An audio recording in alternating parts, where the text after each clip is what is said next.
Hello friends, स्वागत है आपका पीएचटेक यूट्यूब चैनल में। और आज की इस वीडियो में हम पढ़ेंगे क्लास 9th की जो साइंस की बुक है उसका चैप्टर 1। और इस चैप्टर में हमें पढ़ना क्या है, मैटर इन आवर सराउंडिंग्स, यानी कि हमारे आसपास के पदार्थ। हमें इसे जो है समझना होगा कि हमारे आसपास के जो पदार्थ होते हैं, सबसे पहली बात तो ये जानना जरूरी है कि पदार्थ कहते किसको है। ठीक है, मैटर क्या होता है, व्हाट इज मैटर। तो एक बहुत ही सिंपल सी अगर शब्दों में कहूँ, अगर एक आसान सी बिल्कुल भाषा में, हमारे जहाँ हम रहते हैं, जहाँ पे आप रहते हैं, वहाँ आप नजर दौड़ाइए अपने सामने, आसपास, अगल बगल जो भी चीज़ें आपको दिखाई पड़ रही हैं सभी जो है पदार्थ है। Everything is matter. यहाँ तक कि हम जिस हवा को देख नहीं सकते, सिर्फ महसूस करते हैं, हम जिस हवा को सांस लेते हैं वो भी जो है पदार्थ है, भले ही हमें लगता नहीं है वो पदार्थ है। क्योंकि पदार्थ की पहली परिभाषा ही है कि जो भी चीजें जगह लेती है ना वो पदार्थ है, वो मैटर है। तो कोई ऐसा चीज नहीं है ना कि जो जगह न लेती हो। यहाँ तक कि हवा भी जहाँ पे है वहाँ जगह ले रखी है। बिना स्पेस ऑक्युपाई किए एयर भी एग्जिस्ट कर ही नहीं सकता, कोई पदार्थ नहीं एग्जिस्ट कर सकता है। तो पहला तक कॉन्सेप्ट यही है कि अपने आसपास में जो भी चीजें हैं वो सभी क्या हैं, मैटर हैं, पदार्थ हैं, क्योंकि वो जो है स्पेस ऑक्युपाई करते हैं। अगर हमारे आसपास में चीजें सारी जो हैं अगर पदार्थ हैं तो जाहिर सी बात है कि अगर वो कोई चीज है अगर, तो उसके अंदर में कुछ और भी चीजें होंगी जो उसको मिलकर बनाई होंगी। हम जिस मकान को देखते हैं, जिस मकान में रहते हैं, वो भी मकान जो है किसी न किसी चीज से मिलकर बना हुआ है। कुछ ना कुछ उसमें जो है चीजें लगी हुई हैं, उस चीज को हम कहते क्या है, पार्टिकल्स, कण। यानी कि जो भी हमारे आसपास में चीजें होती हैं, मैटर होते हैं, वो किस चीज से बने होते हैं, पार्टिकल से। यानी कि पार्टिकल के मिलने से, कणों के मिलने से ही किसी पदार्थ का निर्माण होता है, मैटर का फॉर्मेशन होता है।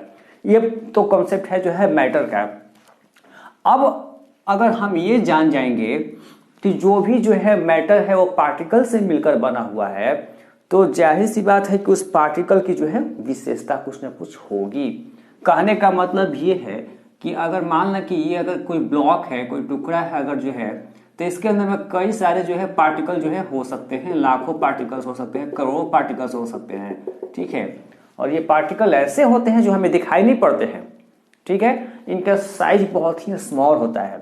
तो यानी कि सबसे पहले जो हमें समझना होगा कि जो मैटर के जो पार्टिकल्स होते हैं ना, जो कण होते हैं पदार्थ की, उनकी विशेषताएं क्या होती है। तो जो पहला पॉइंट है कि अगर किसी भी मैटर की अगर बात करें तो जाहिर सी बात है कि वो पार्टिकल से मिलकर जो है बना हुआ है, वो किसी कण के मिलने से बना हुआ है। तो उस कण की विशेषता क्या होती है कि स्पेस बिटवीन देम, यानी कि हर एक कण के बीच में थोड़ा सा क्या होता है, स्पेस होता है। ये अलग बात है कि किसी पदार्थ के कण के बीच में थोड़ा कम जगह होगा, किसी में ज्यादा होगा, किसी में बिल्कुल ही कम होगा, लेकिन स्पेस होगा। ये पहली विशेषता है कि अगर मैटर का पार्टिकल्स है तो उसके बीच में जो है स्पेस होगा ही होगा। दूसरी अगर विशेषता की बात करें, कैरेक्टर की बात करें पार्टिकल्स की, तो particles of matter are continuously moving. यानी कि ये जो पार्टिकल्स होते हैं ना मैटर के, वो कंटिन्यूअसली मूव करते हैं, वो गति करते रहते हैं।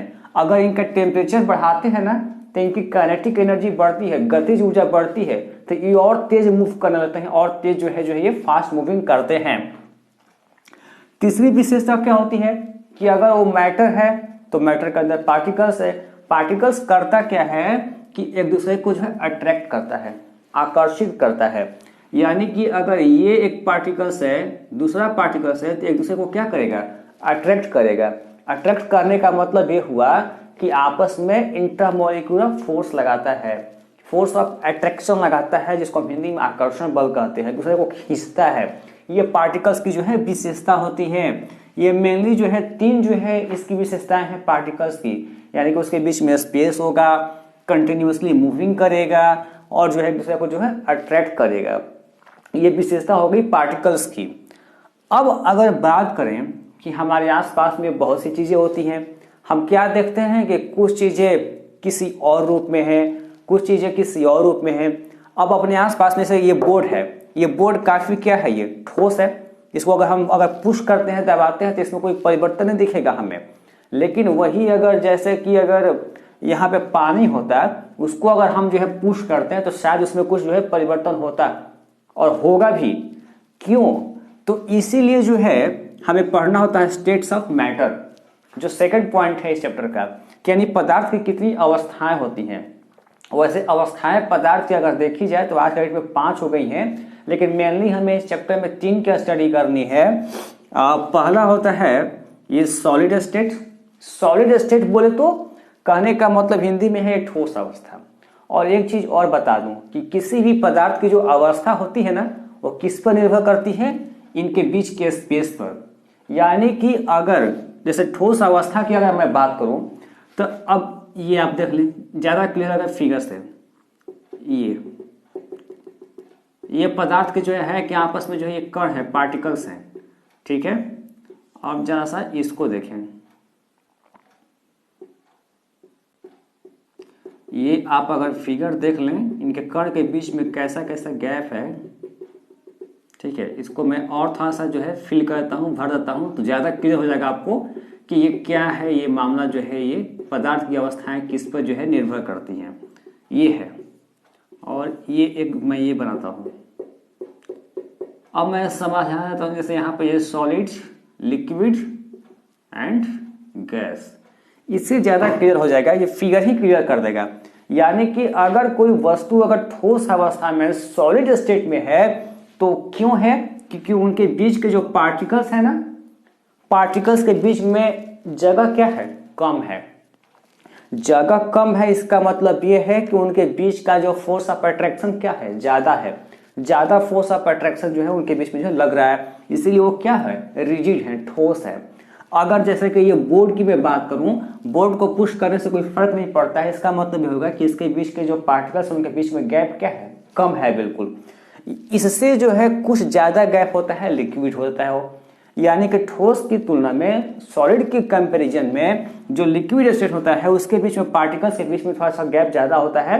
यानी कि इसकी तुलना में इसके बीच का जो मॉलिक्यूलर फोर्स ऑफ अट्रैक्शन होता है वो क्या होता है? कम होता है।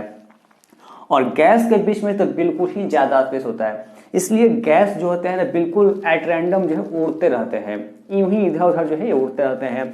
तो ये तो जो है ये पार्टिकल्स के आधार पर ही ये जो है पदार्थ की अवस्थाएं तय होती हैं। यानी कि जितना ही कम स्पेस होगा वो जो है सॉलिड स्टेट में होगा, अगर स्पेस थोड़ा ज्यादा होगा तो लिक्विड स्टेट में होगा, यानी कि द्रव अवस्था में होगा। लेकिन अगर उसके बीच में स्पेस बहुत ही ज्यादा है तो वो जो है किस अवस्था में होगा? ये गैसियस स्टेट में होगा।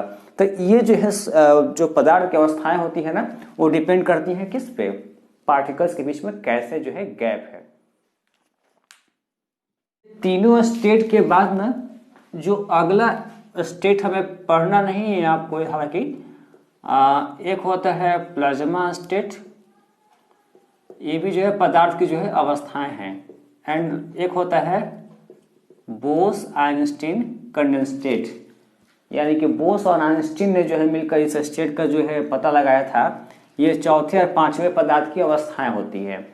तो इस वीडियो में मैं इतना ही टॉपिक को क्लियर कर पा रहा हूँ। बाकी के इसके आगे जो टॉपिक है मैं बता देता हूँ कि हमने अगले वीडियो में डाल रखा है। उस वीडियो में क्या क्या टॉपिक डाल रखा है। पहली बात तो ये है कि हमें पढ़ना है कि क्या जो पदार्थ की अवस्थाएं हैं ये बदलती भी हैं, चेंजिंग भी होती है। अगर चेंजिंग होती है तो चेंजिंग होने वाले फैक्टर कौन कौन सा वो फैक्टर है कि पदार्थ की अवस्थाएं जो है परिवर्तित हो जाती हैं। उसमें हम जो इवेपोरेशन, लैटेंट हीट, यानी हम सर्दियों में जो है क्यों जो है ऊनी कपड़े पहनने चाहिए, गर्मियों में क्यों सूती कपड़े पहनने चाहिए, ये सारे जो है आपके जो होते हैं ना सवाल, इन सारे सवालों का जवाब हमने अगले वीडियो में जो है डाल रखा है। तो आप उसको जाकर जरूर देख लें। और इस वीडियो में इतना ही, और तब तक के लिए धन्यवाद, शुक्रिया।